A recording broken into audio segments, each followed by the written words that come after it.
പല രീതിയിലും നമ്മൾ ഉണ്ടാക്കി കഴിച്ചിട്ടുണ്ടെങ്കിലും ഈ ഒരു രുചി കിട്ടിയിട്ടില്ല. അത്രയ്ക്കും ടേസ്റ്റാണ് കേട്ടോ.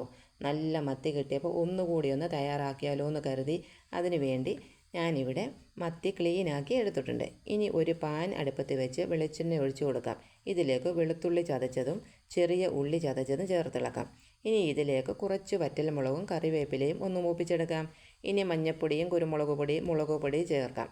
കുറച്ച് ഉപ്പ് കൂടി ചേർത്ത് നന്നായിട്ടൊന്ന് മൂപ്പിച്ചെടുക്കാം. മസാല ഒന്നും കരിഞ്ഞു പോകാതെ ലോ ഫ്ലെയിമിൽ വെച്ച് വേണം ഇതൊന്ന് ചെയ്തെടുക്കാൻ. ഇനി ഇതിലേക്ക് നാരങ്ങാനീരോ വിനാഗിരിയോ 2-3 സ്പൂൺ ഒഴിച്ചു കൊടുക്കാം. നന്നായിട്ടൊന്ന് മിക്സ് ചെയ്തതിന് ശേഷം ഞാനിവിടെ മസാലയിലേക്ക് കുറച്ച് വെളിച്ചെണ്ണ കൂടി ഒഴിച്ചു കൊടുക്കുന്നുണ്ട്. ഇനി ഇതിലേക്ക് നമ്മൾ എടുത്തു വെച്ച മത്തി ചേർത്ത് കൊടുക്കാം. അതിനുശേഷം 2-3 മിനിറ്റ് കഴിഞ്ഞാൽ ഒന്ന് തിരിച്ചിട്ട് കൊടുക്കാം. അങ്ങനെ നമ്മുടെ മത്തിക്കുട്ടന്മാരെ തിരിച്ചും മറിച്ചും തിരിച്ചും ഒന്ന് റെഡിയാക്കി എടുത്താലുണ്ടല്ലോ നമ്മുടെ സ്പെഷ്യൽ ഐറ്റം ഇവിടെ റെഡിയാക്കിയിട്ടുണ്ട്. എല്ലാവരും ട്രൈ ചെയ്ത് നോക്കണം. അടിപൊളിയാണ്.